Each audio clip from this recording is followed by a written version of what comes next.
La main levée, je suis vaillant héros. 1 heure. Nazale lobe de Tumba. 2. Nazale lobe de Tumba.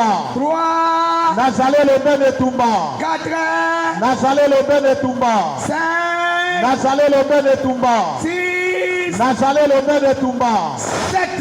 Nazale lobe de Tumba. Acclame le roi. Betela mokonzi maboko. Ouvrons nos Bibles dans 2 Chroniques 20. Et tozi bibia na biso na mokanda ya chronique ya mibale molongo eteni ya tuku mibale.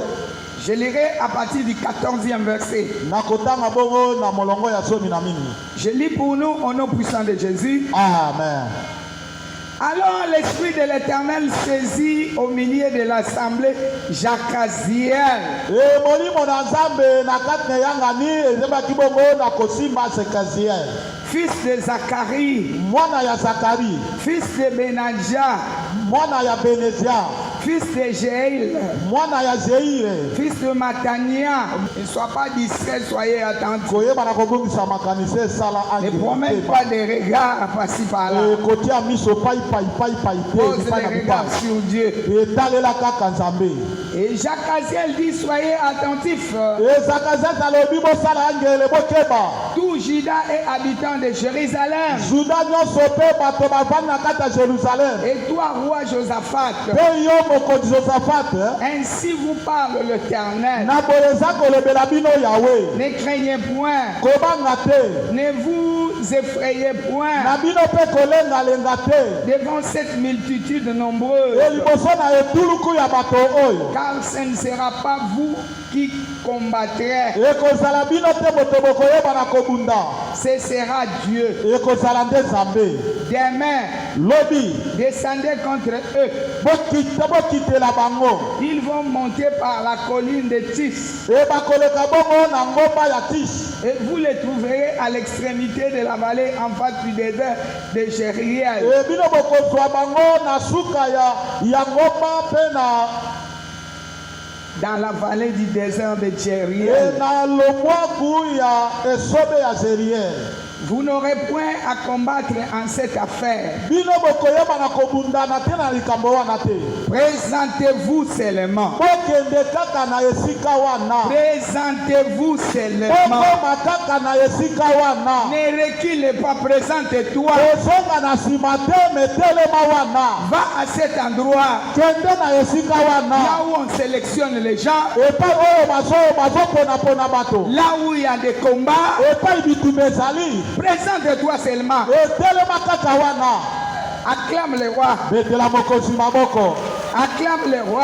Betela mokonzi maboko. Présentez-vous. Mitalisa kaka wana. Tenez-vous là. Botelema wana. Et vous verrez la délivrance que l'Éternel vous accordera. Bokomona kokangolama oyo Yawe akoyeba na kokangola bino. Juda et Jérusalem, ne craignez point. Juda na Yerusalem kobanga te. Et ne vous effrayez point. Mpe kolenga te. Demain, sortez à leur rencontre. Lobi mobima bokende kokutana na bango. Et l'Éternel sera avec vous. Mpe na boye Yawe akozala bino elongo. Josaphat s'inclina le visage contre terre. Na boye Josaphat akitisi elongi na ye na mabele. Et tout Juda et les habitants de Jérusalem tombèrent devant l'Éternel Juda mobimba mpe libota ya Yerusalem bakoyi liboso na Yawe pour l'adorer. mpo na kokumamela ye. 20e verset. Molongo ya tuku mibale. Le lendemain, ils se mirent en marche de grand matin Elobi wana ekoki to babandi kotambola tongo pour le désert de Tekoa. mpo na esobe ya Tekoa. On okende na esobe wana ya Tekoa. À leur départ, nakokendeke na bango. Josaphat se présenta et dit, Josaphat amitalisi mpe alobi, écoutez-moi Juda boyoka ngai Juda et habitants de Jérusalem, mpe bango bavandi na mboka Jerusalem. confiez-vous en l'Éternel, Bomipesa na Yawe votre Dieu, Nzambe na bino, et vous serez affermis. mpe bokoyeba na kokembisama. Confiez-vous en ses prophètes, Boyeba na kotia elika na basakoli na ye, et vous serez affermis. mpe bino bokoyeba na kokembisama. Puis d'accord avec le peuple. mpe na koyokanaka na libota Na nsima na koyoka na na nsima na libota, koyokanaka na libota il nomma des chantres qui revêtis d'ornements sacrés ayebi bongo na kopona bayembi oyo balataki elamba ya lokumu ya et bule marchant devant l'armée, epe bazalaki kotambola liboso ya mapinga célébrait l'Éternel bazalaki kosanzola et nzambe disait, bazalaki koloba louez l'Éternel, tokumisa yawe car sa miséricorde durera toujours. po ete mawa na ye ezalaka seko na seko. Au moment où l'on commençait les chants et les louanges, e na ntango oyo babandaki koyemba mpe masanzoli l'Éternel plaça une embuscade contre le fils d'Ammon et de Moab. nzambe ayebi na kotia ebaka moko liboso na bana ya moabe Et ceux de la montagne de Séhir mpe na baoyo ya ngomba ya seir qui étaient venus contre Juda, oyo bayaki kobundisa libota ya et juda ils furent battus. mpe bayebaki na kobetama Les fils d'Ammon et les fils de Moab bana ya moabe se jetèrent sur les habitants de la montagne mpe bakweyaki liboso ya bana ya ngomba de Séhir pour les dévouer par interdit na ngomba ya seir mpo na koyeba bongo na kobwakisa bango et nyonso les exterminer. mpe na koyeba na koboma bango nyonso. Quand ils en eurent fini avec les habitants de Séhir, etango bayebi na kosilisa na libota ya seir ils cédèrent les uns et les autres à se détruire. bayebaki bongo na koboma na bango na bango. Bakoboma na bango na bango. Amen. Lorsque Juda fut arrivé sur la hauteur d'où on aperçoit le désert, etango bakomaki na esika oyo bazomona esu bisobe te il regarde du côté de la multitude batali na ngambo oyo bato bazalaki ebele et voici des cadavres etala bibembelali étendus à terre bibembelali na mabele et personne n'avait échappé. moko te na bango ayebaki na kokima. Moko akokima zati. Amen. Josaphat et son peuple allèrent Josaphat na libota na ye bakei prendre l'air depuis kozwa oyo ezali mo biloko na bango et ils trouvèrent parmi les cadavres d'abondantes richesses. epe bazwaki na kati na bibembe wana biloko ebele bozwi ebele Et des objets précieux. mpe biloko ya motuya Et ils enlevèrent tant qu'ils ne purent tout emporter. bayebaki na kolongola nyonso mpe bamemi yango. Ils mirent 3 jours au pillage du butin. Basalaki mikolo misato mpo na kozwa biloko wana ya bitumba. Car il était considérable. Po eke ezalaki ebele.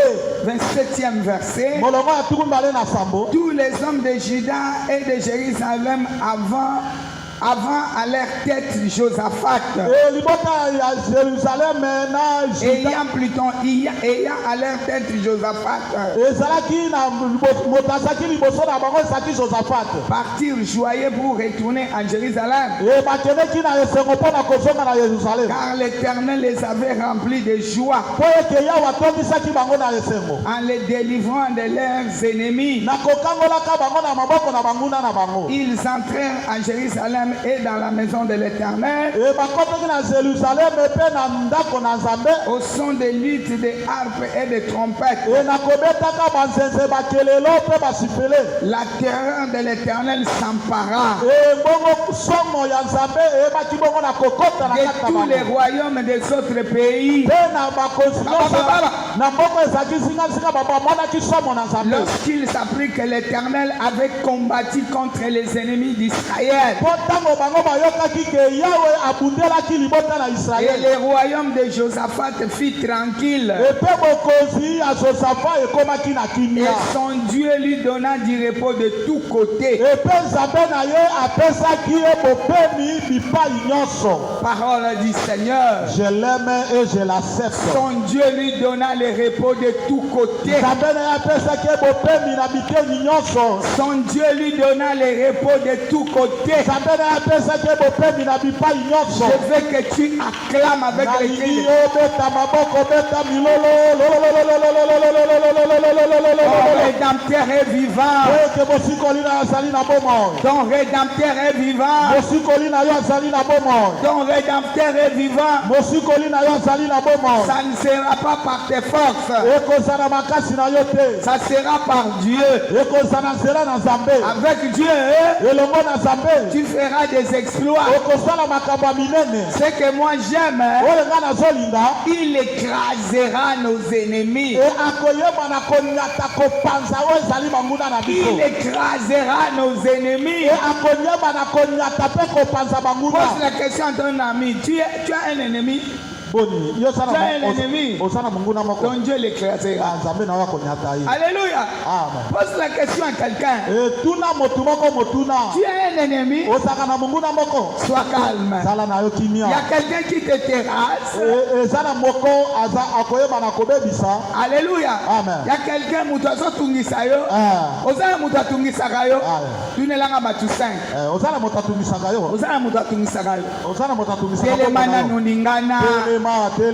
Ozala mutu atungisaka yo. Ozala likambo etungisaka yo. Alléluia. Amen. Donc Dieu va l'écraser. Alléluia. Amen. Tu ne peux pas terminer l'année dans des tourments.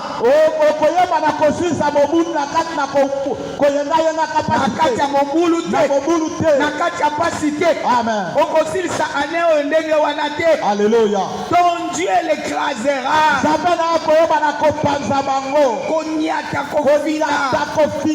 Écraser, cela veut dire la personne donc a commis empiécé. Alléluia. Il est là pour l'écraser. Ne promène pas les regards inquiets. Ici les fils d'Ammon, les Moabites, alléluia, terrassés, les gens de Juda, alléluia. Juda c'est Israël. C'est pas un autre. Juda c'est Israël. Amen. Josaphat s'est levé en prière. Il dit vraiment, continuerons à vivre comme ça. Nous avons le Dieu d'alliance, le Dieu d'Abraham, le Dieu de Jacob, d'Israël. Où est-il? Dieu va répondre. Dans l'assemblée comme ça, on va prendre quelqu'un qu'on appelle Jacaziel. Il va parler au travers de lui. Juda, ne craignez point. Juda, restez calme. Juda, ne sois pas effrayé. Alléluia. Je parle à quelqu'un ce soir. Alléluia. Ne craignez pas. N'ayez pas peur. Est-ce que tu as peur de ce mois? Je ne sais pas qu'est-ce qui se passe dans ce mois, dans la famille. Ce qui a l'habitude de se passer dans ce mois. Et lorsque tu arrives en décembre, tu as peur. Tu ne dors pas bien. Tu pries dans la peur. Non. Ne prie jamais dans la peur. Dieu est avec toi. Il a dit à Juda, je suis avec vous. Alléluia. Acclame le roi. Je suis avec vous. Vous n'aurez pas à combattre cette multitude qui s'élève devant vous. Vous avez peur d'eux puisque vous êtes sans armes. Alléluia.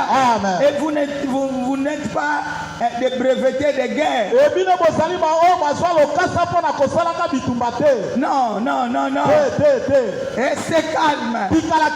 Ton Dieu va s'en occuper. Alléluia.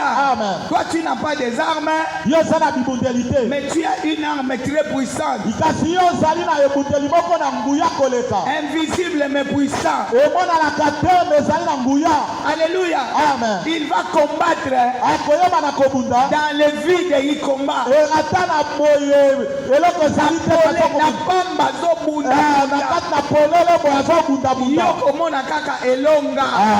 Il a dit présentez-vous seulement. Alléluia. Amen. Ils sont venus vous chercher la guerre. Ils vous cherchent des problèmes. Ils veulent que vous fouilliez. Alléluia. Amen.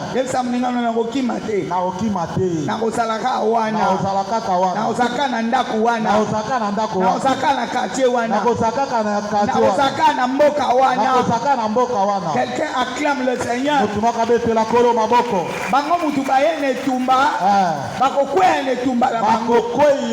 Quelqu'un acclame le Seigneur. Alléluia. Amen. Même si on sélectionne les gens,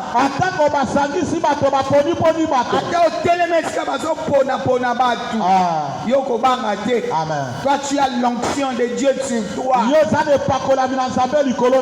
Dieu s'en occupera. Alléluia. Amen. C'est lui qui s'élèvera. La Bible déclare, si Dieu est avec moi, si Dieu est pour moi, qui sera contre moi? Alléluia. Amen. Si c'est Dieu qui est avec moi, personne ne s'élèvera. Alléluia. Amen. Puisque Dieu s'élève en premier, il va me mettre derrière et les autres seront devant. Alléluia. Amen. Lui sera devant pour combattre l'ennemi. Alors il n'échoue jamais, il ne s'agenouille jamais, il est toujours au-dessus, il gagne toujours. La confusion, la honte, c'est dans le camp de l'ennemi, ça ne sera pas dans ton camp. Alors ils ont obéi, ils sont allés. Alléluia. Amen. Ils ont suivi les instructions de l'Éternel. Bien-aimé, dans ce temps que nous sommes, développe ton écoute. Alléluia. Amen. Que la voix intérieure soit libre. Amen. Amen. Si la voie intérieure est bouchée, avec des soucis, des problèmes, c'est alors que tu échapperas à la victoire. Mais si la voie intérieure est libre et tu écoutes les instructions de l'Éternel, et ce qu'on est en train de nous prêcher du haut de cette chair, la victoire sera ton partage. Ne néglige rien pendant ce temps. On te dit viens prier. Toi tu dis il pleut, je reste à la maison.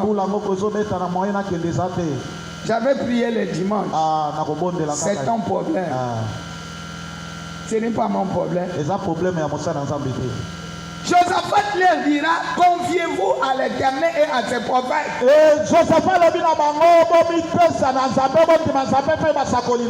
Alléluia. Amen. Confiez-vous à l'Éternel et à ses prophètes. Et vous réussirez. Et qu'est-ce que Dieu va leur dire? Donnez les ornements chez les musiciens.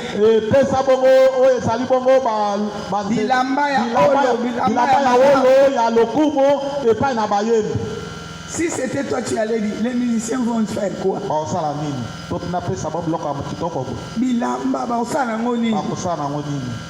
Non, ça c'est les instructions de Dieu.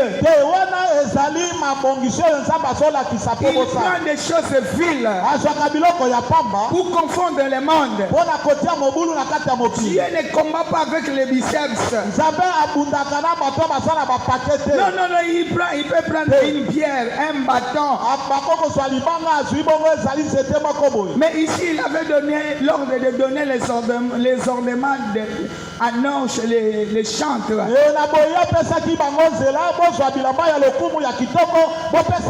Lorsqu'ils avaient obéi, dans le camp de l'ennemi, c'était des pleurs. C'était des pleurs. C'était des pleurs. Il y avait des morts. Alléluia. Toi, lorsque tu vas obéir seulement à la voix de Dieu ou bien à l'instruction de Dieu, ça sera une arme puissante pour combattre les camps de tes ennemis. Toi, tu ne verras que la victoire. Bien aimé, il y avait des morts. Et puis ils ont commencé à s'entretuer. Alléluia. Amen. Mais ils étaient venus pour tuer Judas. Alléluia. Amen. Mais la confusion est entrée dans leur camp. Et même ils ont commencé à s'entretuer. Nous sommes au moment où Dieu te prend en charge. Dieu te porte jusqu'à ta vieillesse. Il ne te laissera pas. Il ne t'abandonnera pas. Il va te garder jusqu'à ta vieillesse. Il te prend en charge pour toi et ta famille. Toi, tu ne mourras jamais. Tu vivras et tu témoigneras les œuvres de l'Éternel. Aucun combat, tu ne rateras aucun combat. Présente-toi seulement. Alléluia. Amen. Ne fuis jamais. Sois seulement là.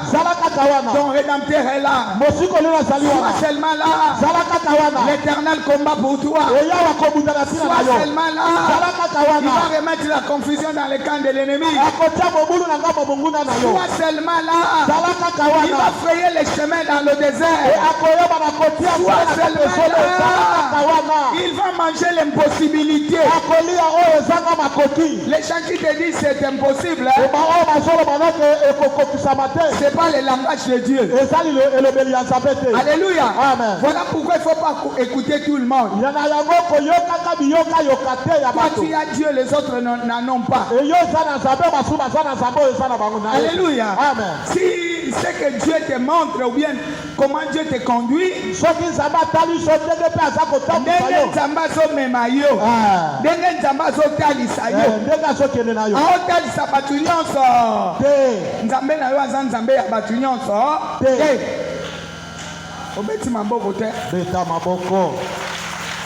Si tu veux écouter les autres, tu vas te noyer. Les doutes vont entrer. Alléluia. Amen. Dieu veut te donner toi la victoire. Longtemps tu as été humilié. Maintenant ce n'est plus le moment d'humiliation. Alléluia. Amen. Cette fois, Deux. 3. 4.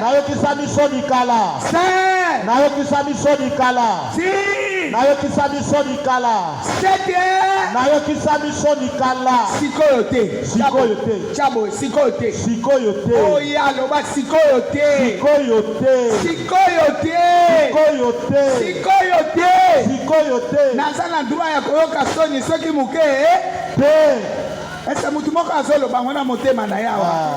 Acclame le roi. Ce n'est plus le moment de la honte. Dans le camp de l'ennemi, il y aura le désordre. Moi j'aime quand on dit après le désordre, Judas est allé voir les cadavres. Et il commence à tourner par-ci par-là. Il commence à prendre le butin. La Bible déclare c'était une richesse énorme.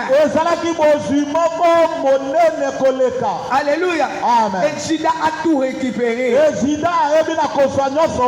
le moment de récupérer tout ce que la sauterelle avait dévoré. La sauterelle a dévoré quelque chose.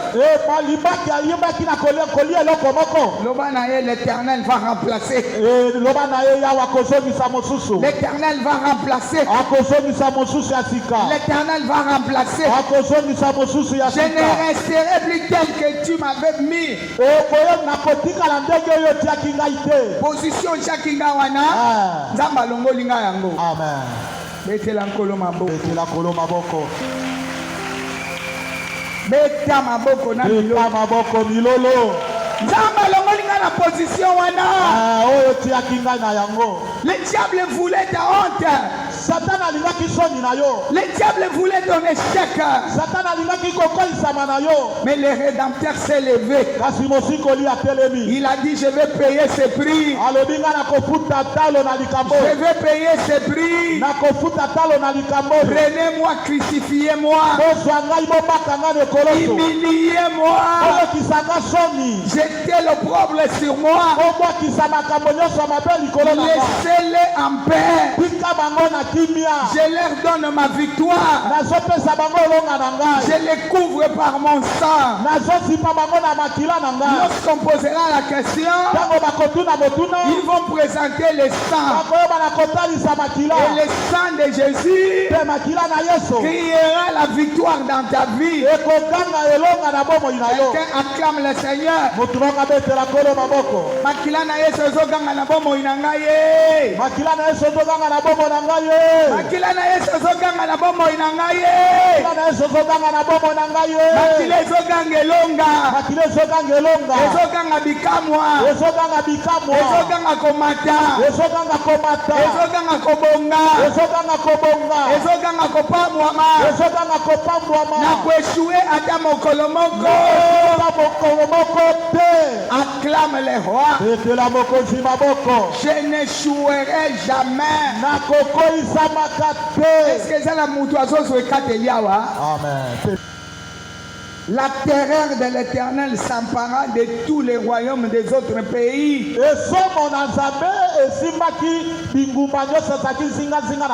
Lorsqu'ils apprirent que l'Éternel avait combattu contre les ennemis d'Israël,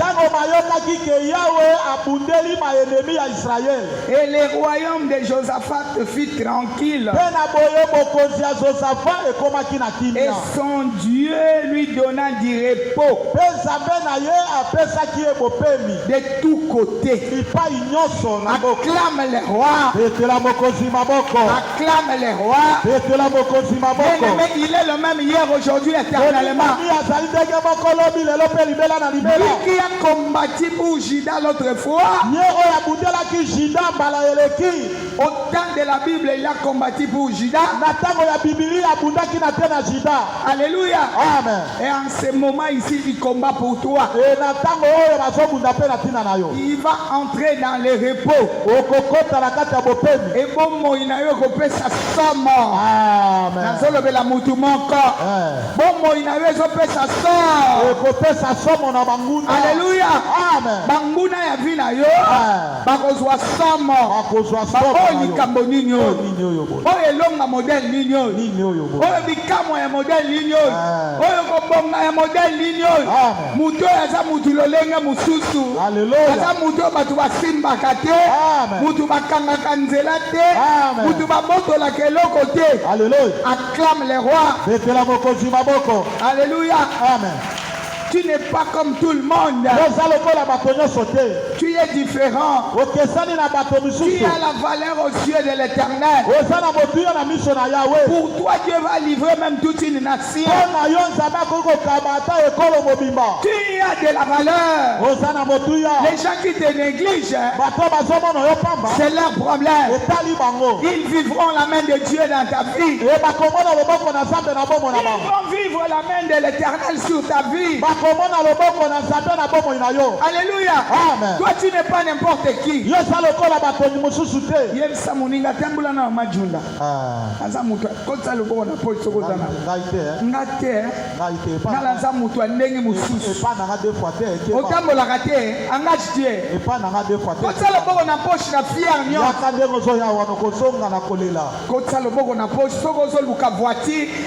clé de contact boy. Sala lokola patron. Alléluia. Amen. Au nom de Jésus.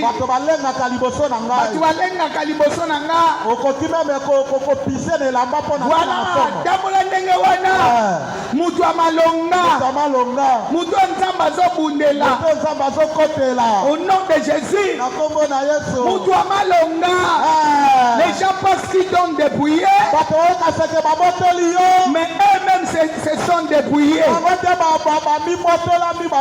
pense que tu es nul, hein? Toi tu es quelque chose. Acclame pour les rois. Tu es quelque chose. C'est lui qui va construire des gratte-ciel, c'est toi.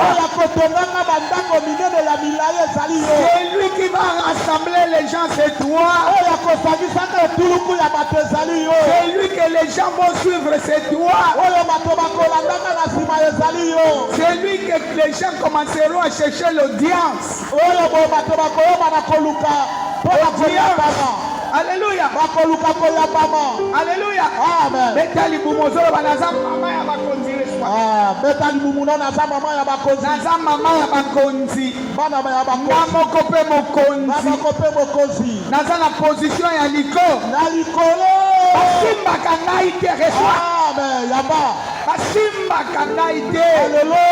Je ne suis pas n'importe qui. Dieu est avec moi.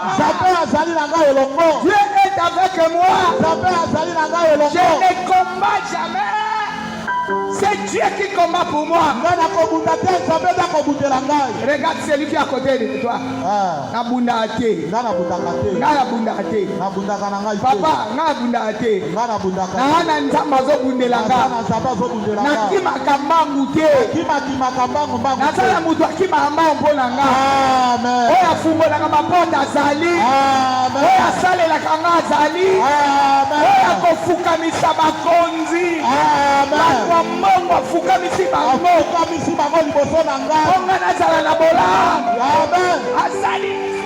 Jésus, Jésus.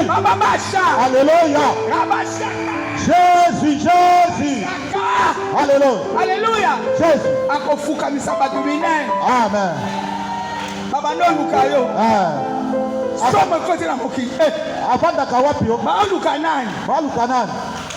Baluka mwana wana wazaka na ndako oyo baliaka te wa. Oh, Yesu.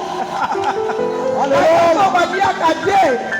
Na ndako baliaka te ko sala na tika na se. Reka mashaka. Yaba. Alléluia. Amen. Baluka mwana wana lala kanzala wana. Lala kanzala wana. Asa ne sika ko vanda te. Esika malonga ezate. Esa ne loko moko te. Yende baye ko luka. Amen. Olingo barenze na balobi te yo te. Étoile na ye gangi.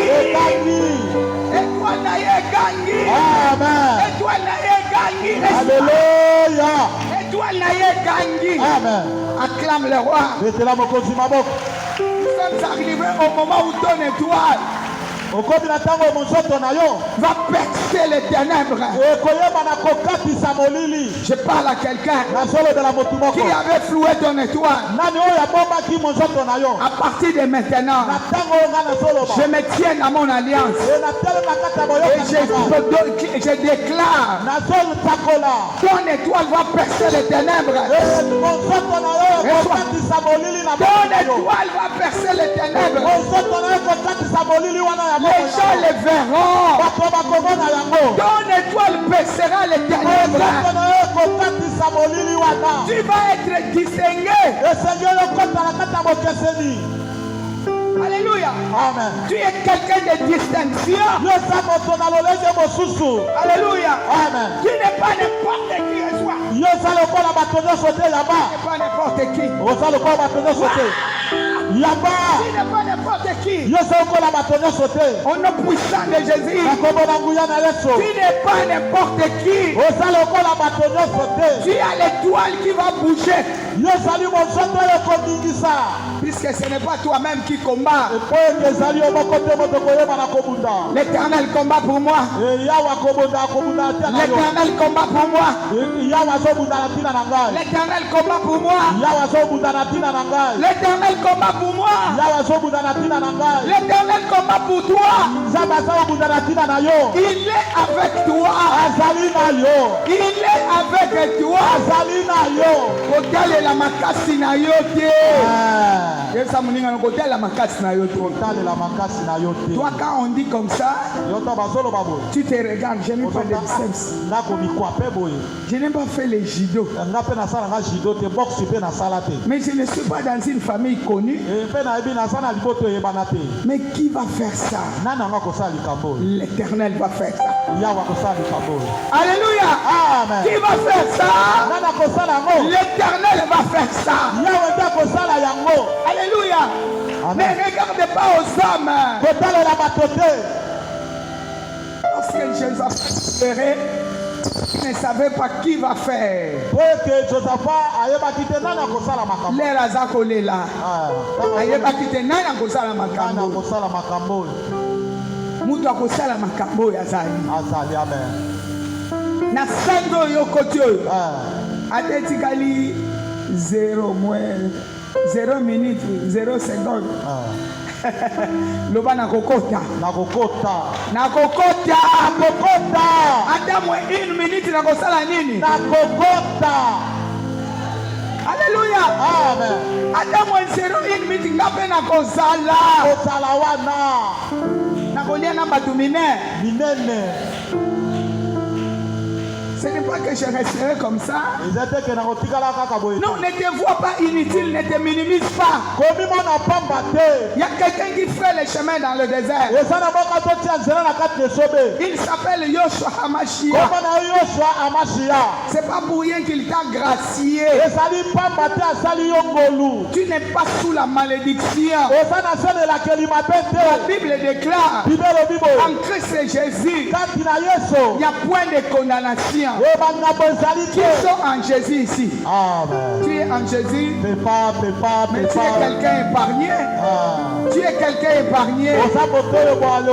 Tu es quelqu'un épargné. Il n'y a point de condamnation pour toi.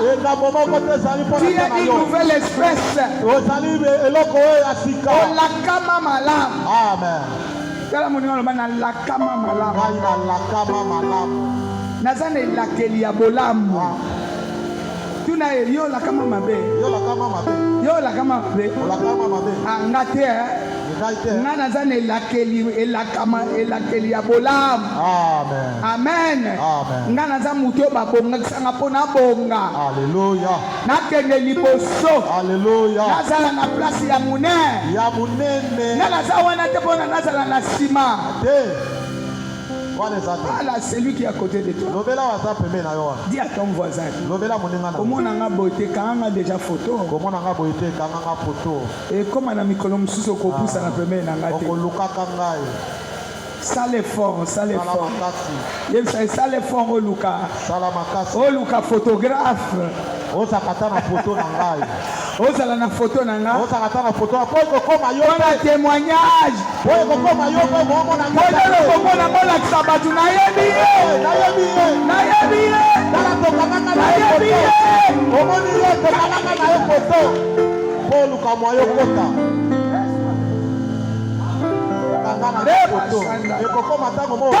photo libela. Alléluia. Dieu a dit la terreur s'empara de tous côtés dans le pays. Kasi muto okotisa somo na famille eza yo. Balia et comme pas na yo bazwi somo. Amen. Alléluia. Balia. Et combien de fois n'a pas su somme? Oh Dieu, oh mon Dieu, le légué. Oh mon Dieu, oh toi aussi maté. Dans ce cas, comme un même peuple n'a moussouni n'a été. La terreur s'empara.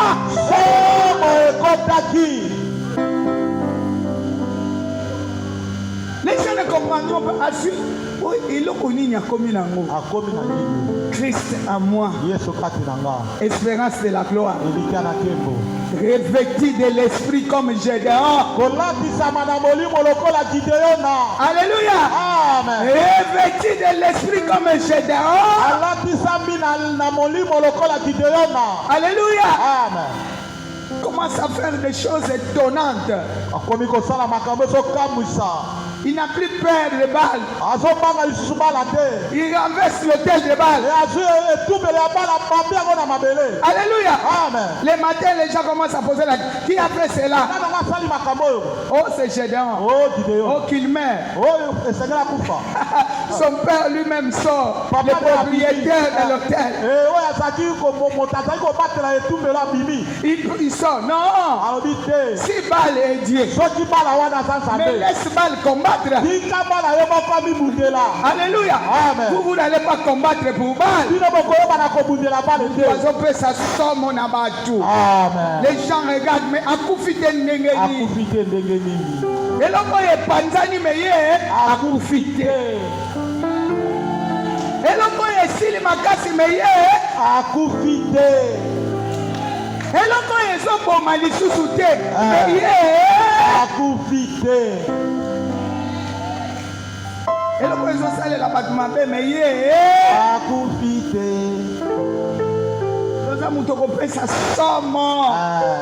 Les gens ne comprendront pas le repos dépendant de ton témoignage. Alléluia. Amen. Le repos dans ta famille dépendant de ton témoignage. C'est les choses que Dieu va opérer avec toi. C'est là qui marche sur les biens des autres. Alléluia. Amen. Ils vont s'étonner. Ils ne comprendront pas qu'est-ce qui nous arrive. Non, Dieu avec nous. Dieu avec nous. Dieu avec nous. La gloire devient notre partage. Acclame les rois. Acclame les rois.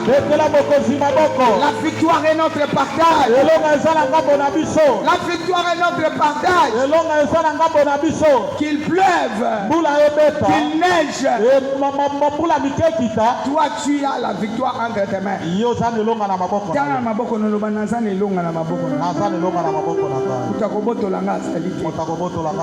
Celui qui osera emportera sa paix. Commence à prier. Dis à Dieu, ce que tu m'as donné est à moi. Ce que tu m'as donné est à moi. Personne n'ôtera. Au nom de Jésus, si Dieu t'a donné quelque chose, pense que c'est pour toi-même. Personne n'enlèvera. Celui qui cherche à enlever, il emportera sa peine. La confusion, la honte sera dans leur camp. Ça ne sera pas par tes efforts. C'est Dieu lui-même qui est debout pour combattre. C'est Dieu lui-même qui te sécurise. C'est comme il a fait avec Josaphat. Il a fera aussi avec toi. La Bible déclare il est le même hier, aujourd'hui, éternellement. Hier il a fait autant de la Bible. Aujourd'hui il le fait avec toi. Qui est d'accord avec moi? Il le fait avec toi. Il le fait avec ta maison. Il le fait dans ton travail. Il le fait avec tes projets. Cette fois le sang de Jésus. Le sang de Jésus. 2. Le sang de Jésus. 3. Le sang de Jésus. 4. Le sang de Jésus. 5. Le sang de Jésus. 6. Le sang de Jésus. 7. Le sang de Jésus. Place le sang. Alléluia. Ils viendront sur un seul chemin. Ils rentreront par sept chemins. Au nom puissant de Jésus. Ils viendront sur un seul chemin. Ils rentreront par sept chemins. Au nom puissant de Jésus. Je marche sur toi. Tu ne gagneras pas. Je commence une autre période. Période de gloire. Période de succès. Tu ne domineras jamais. Hier tu as dominé. Hier tu as régné. Pas aujourd'hui. Je renverse tes projets. Bien-aimé, renverse. Renverse le projet de l'ennemi. Tout ce qui était plan de l'ennemi ne tiendra jamais. Si Dieu est pour moi, qui sera contre moi? Lui qui n'a point épargné son propre fils, comment ne me donnera-t-il pas toutes choses? Avec lui, c'est lui le créateur incréé. Ce qui était impossible deviendra possible pour moi. Tout lieu où foulera la plante de mes pieds, Dieu me le donnera. Bien-aimé, tu as foulé décembre. Décembre est entre tes mains. Parle. Du début à la fin. Au nom puissant de Jésus. Du début à la fin. Tant que je suis dans ce pays, le trouble ne se fera jamais. Le sang a été déjà versé par Jésus. Et que ce sang couvre tout le territoire. De toute cette nation, de la nation. Au-delà, votre bonheur en dépend. Au nom de Jésus. Wakamakila na Congo mobimba. Lobamioka ya kalakala. Okotombola mutu pona koboma batute. Au nom puissant de Jésus. La victoire est notre partage. Christ a déjà donné sa vie pour nous. Et il a crié, tout est accompli. Yo lingo salani. Na ndako nanga. Na musala nanga. Na libala nanga. Na bana nanga. Na ba projet nanga. Na relation nanga. Lingo salani. Je marche sur toi. Je t'arrête. Au nom de Jésus. Je t'arrête. Moi je bâtis avec Dieu. La Bible déclare, si l'Éternel ne bâtit, c'est lui qui bâtit en vain. Si l'Éternel ne garde, c'est lui qui garde en vain. Mais moi je bâtis avec Dieu. Je ne peux pas travailler en vain. Je dois gagner là où tout le monde ne gagne jamais. Il faut na longue esika batu balongaka te. Amen. Il faut na tombola mutu esika batu batombolaka mutu te. Alléluia. Il faut na bonga esika batu babongaka te. Amen. Il faut na bambwama. Alléluia. Ata batu baza ebele. Amen. Alléluia. Amen. Ata nombre ya bato eleki epai nga na telemi. Malgré ça, Yahweh amonaka ngai. Bien aimé, 7 fois feu. 1, 2, 3, 4, 5, 6, 7. Au nom puissant de Jésus, envoyez le feu. Minamoto. Beta maboko. Beta maboko. Eza lokola masasi ozobeta. Masasi ozobeta na ngambo na monguna na yo. Tout ce qui est projet doit être détruit. Oyo nyonso na yo kola mabongisa mabe sengele bebisama. Beta maboko ozotindika. Beta maboko. Au nom de Jésus. Ozotindika masasi na ngambo monguna. Vous n'aurez rien. Okozolo côté. Vous n'aurez rien. Okozolo côté.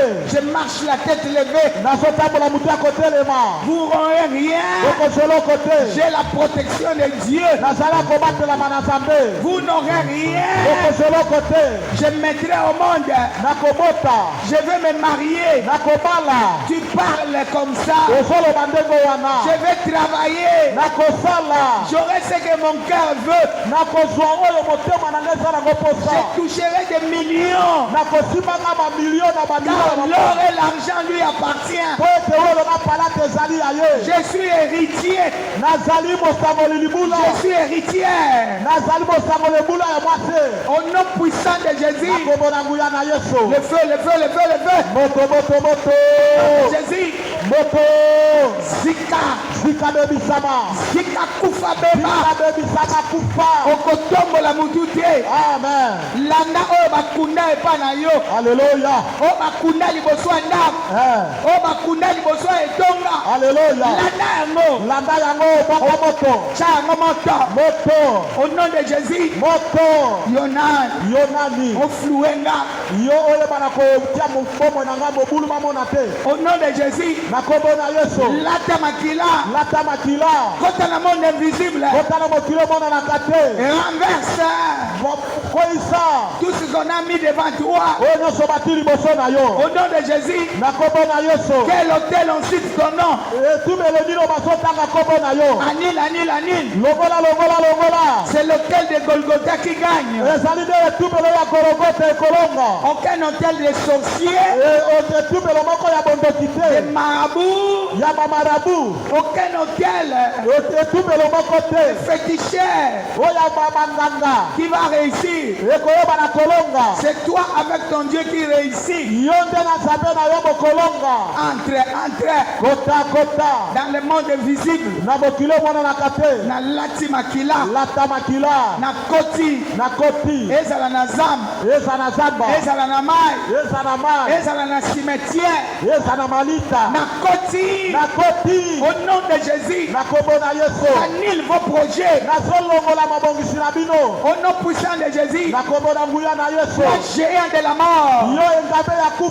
Pas chez moi à la maison. Pas à mes enfants. Pas dans mon travail. Dans toutes tes formes. Prenez les bagages. Allez dans les lieux arides. Au nom puissant de Jésus. La pauvreté. Pas chez moi. Pas chez moi. Prenez les bagages. Prenez les bagages. Bien-aimé, cette affaire te concerne. Tellement. Cette affaire te concerne. Gagne le territoire. Gagne le territoire. Nengo tambola on ozo gagner. Amen. Nazo gagner mbo. Amen. Nazo gagner musala. Alléluia. Nazo gagner ba projet nanga. Amen. Nazo gagner ba relation nanga. Amen. Nazo gagner tele matambola sakata. Tele matambola loba. sakaka sakaka loba bonganga na biso ya ngolo tambola te bimisa maloba. Alléluia. Amen. Bonganga na biso ya ngolo tozosala. Bonganga na biso ya ngolo. Au nom de Jésus. Oya biso za bonganga kise bonganga nzambe. Alléluia. Amen. C'est comme ça que nous gagnons. Nena boye tolongaka. Après ici lorsque nous sortirons, tango tokobimawa tout s'agenouille devant nous. nyonso kofukamela biso. Les miracles s'agenouillent devant nous. Ebikamo ekofukamela biso. L'argent s'agenouille. Mbongo ekofukama. Tout ce qu'on a besoin, on en a entre nos mains. Oyo nyonso tozonango bosenga eza na maboko na biso. Au nom puissant de Jésus. Na kombo na nguya na Yesu. Au nom puissant de Jésus. Na kombo na nguya na Yesu. Tu n'auras rien. Okozeloko te. Je gagne. Nazolonga. Je gagne. Nazolonga. La Bible déclare. Présentez-vous seulement. Je vais seulement me présenter. Et la victoire sera mon partage. Moi je ne combattrai pas. L'Éternel combattra pour moi. Les mains en l'air 7 fois Saint-Esprit. Une. À la 7e fois tu lui dirais entre là où moi je ne peux pas. Une. Saint-Esprit. 2. Saint-Esprit. 3. Saint-Esprit. 4. Saint-Esprit. 5. Saint-Esprit. 6. Saint-Esprit. 7. Saint-Esprit. Parle-lui, entre là où moi je ne peux pas entrer. Ce ne sont pas mes efforts. C'est par Dieu. C'est par son esprit. Avec Dieu nous ferons des exploits. Ce que moi j'aime, il écrasera nos ennemis. Je veux que mon Dieu réprimande mes ennemis. Je veux que mon Dieu écrase mes ennemis. C'est toi, Saint-Esprit, qui le fera. Je veux que mon Dieu triomphe. Et je veux que mon Dieu me donne le repos. Et je veux que les gens puissent avoir peur de moi. Qu'ils comprennent que Dieu est au-dessus de tout. Nalingi batu bazana somo nanga. Amen. Batu babanga. Alléluia. Babanga ngai. Alléluia. Bien-aimé, parle comme ça. Et envoie Saint-Esprit le faire. C'est ce que je veux, Saint-Esprit. Ce ne sont pas mes efforts. Moi-même, je n'arriverai pas. Mais toi, tu peux le faire. Toi, tu peux le faire. Fais-le maintenant. Fais-le maintenant. Produis des témoignages dans ma vie. Je veux que les témoignages sortent. Que les gens voient que réellement j'ai pris le véritable. Au nom puissant de Jésus. Puisque moi je dois gagner. Je ne peux jamais perdre. Au nom puissant de Jésus. Nous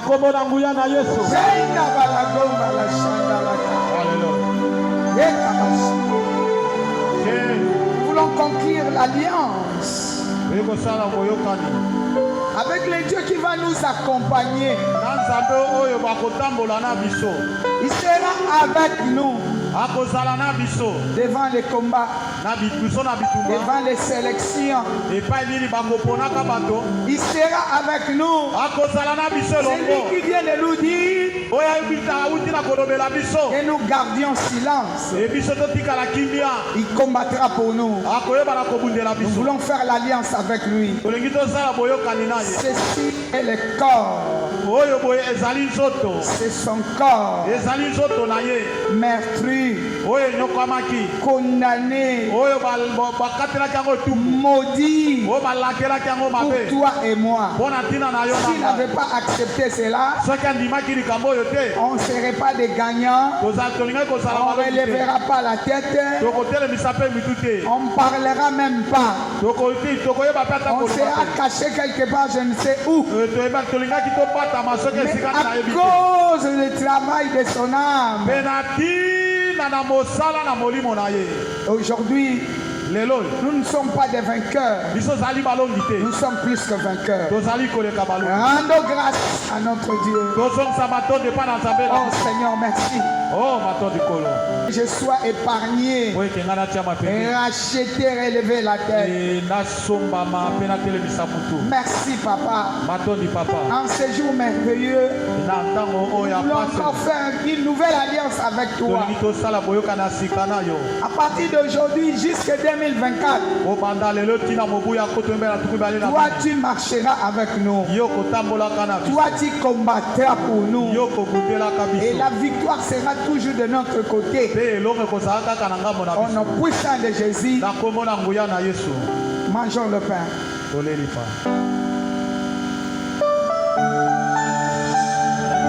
Fongola, fongola, Nicola, Pasola, Lola, Fongola,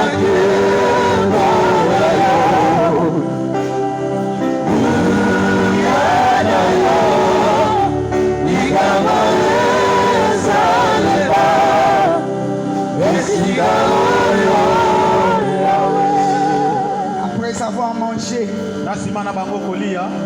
on va lever la coupe. C'est la coupe de la nouvelle alliance. Montre 4 coins. On les sache que nous l'avons vaincu à cause de ce sang versé à la croix. Nous nous adressons au monde visible et invisible. Rien ne pourra nous maîtriser. Ils viendront sur un seul chemin. Ils rentreront par ce chemin. À cause de ce sang versé à la croix. Cette coupe symbolise le sang de Jésus. Et pour nous, c'est la coupe de bénédiction. Et c'est un visa. Là où nous serons, ce sang nous représentera. Ce sang criera victoire. Ce sang démontrera que ce sont des rachetés de Jésus. L'acte qui devait les condamner a été détruit à la croix. Et rien d'autre ne pourra les condamner. Nous marcherons la tête levée. L'avenir nous appartient. Au nom puissant de Jésus, rendons grâce à Dieu. Oh Seigneur, merci. L'avenir nous appartient. Tu dis dans ta parole, les projets que tu as formés, c'est des projets de paix, de bonheur, non de malheur pour nous donner de l'avenir. Nous les croyons, Seigneur. Nous les croyons, Seigneur. Nous les croyons, Seigneur. Il a dit à Josaphat et sa troupe. Et Josaphat avait gagné. Nous aussi, nous allons gagner. Au nom puissant de Jésus, prenons la coupe. Il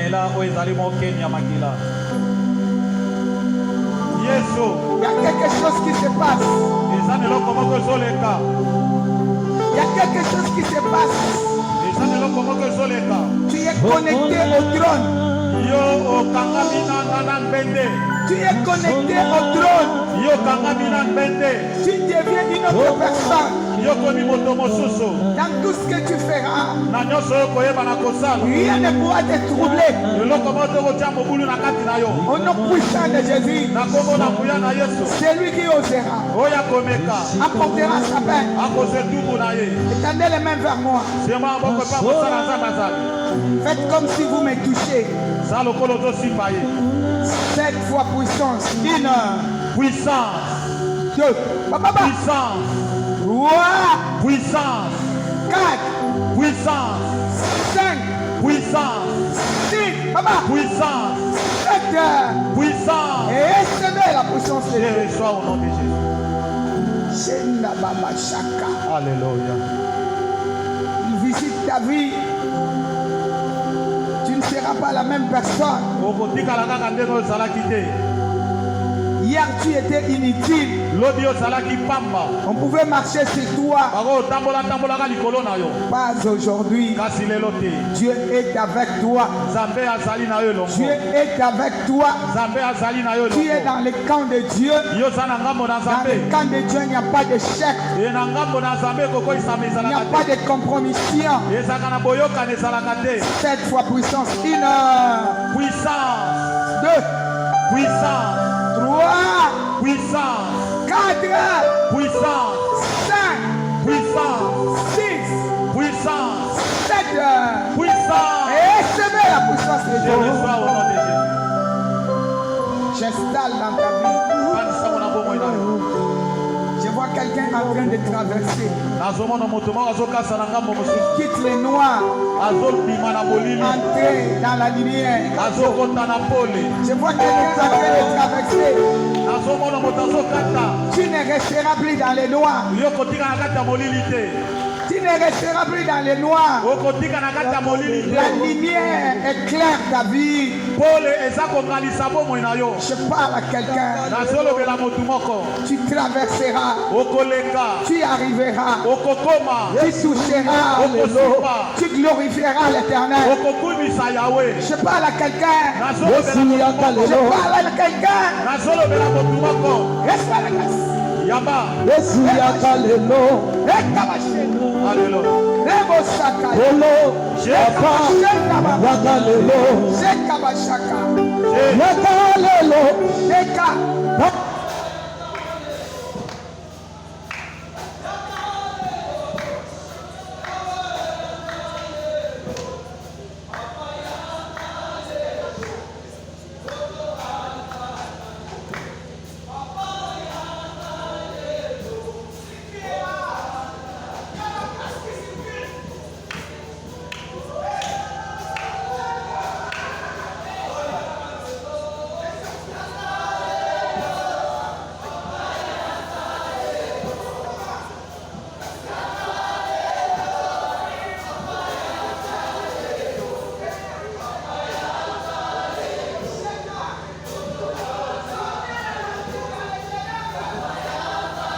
Sortez dans les terres.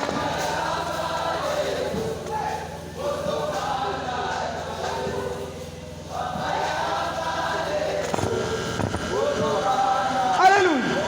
Jésus. Jésus. Jésus. Alléluia. Alléluia. Il est en train de mettre les cachets. Jésus. Il met les cachets. Il met les cachets. Laisse-moi.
Jésus.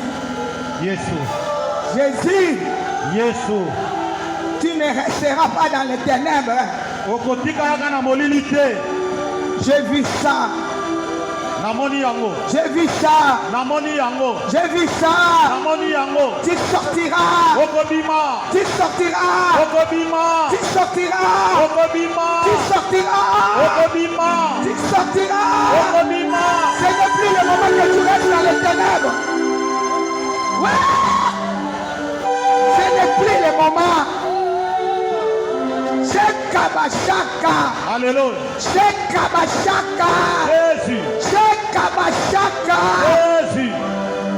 Ce n'est plus le moment. Ce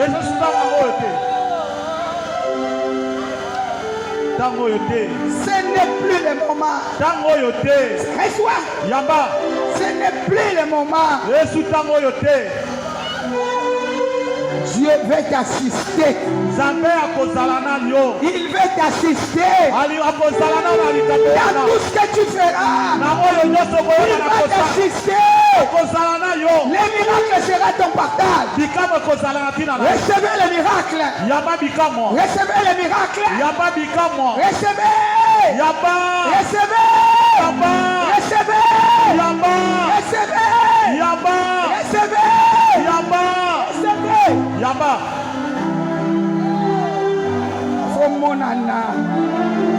Fomonana. Amen. Sambalingo monana. Alléluia. Sambalingo monana. Amen. Alléluia. Et nous soyez kunana.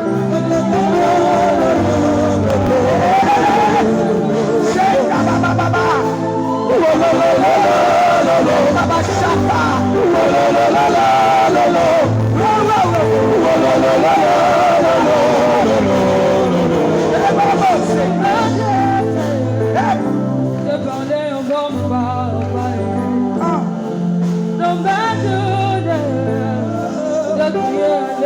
Bien-aimé, je sens une grande onction. Ça déloge l'ennemi en toi. Alléluia. Alléluia. Jésus.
La gloire s'est répandue.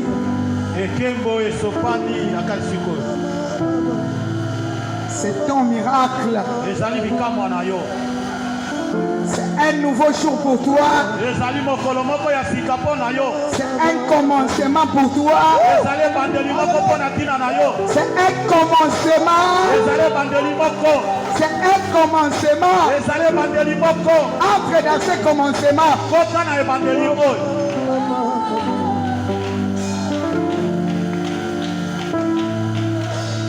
Que Dieu soit loué. Bien-aimé, on a autre chose à faire, mais le Saint-Esprit va continuer jusqu'à la maison.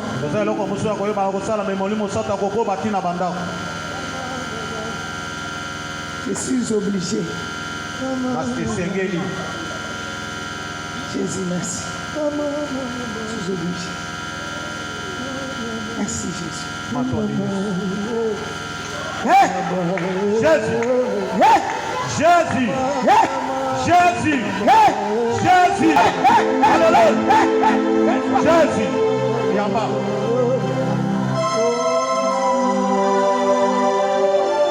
Jésus. Jésus. Jésus.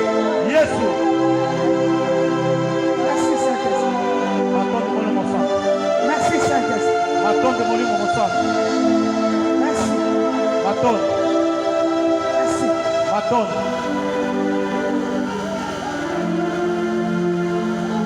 Merci, Jésus. Papa. Alléluia. Sois loué. Alléluia. Sois exalté. Alléluia. Sois magnifié. Merci. Au nom de Jésus. nous disons merci Seigneur Jésus-Christ. Merci Seigneur Jésus-Christ. 3 fois Amen. Amen, amen et amen.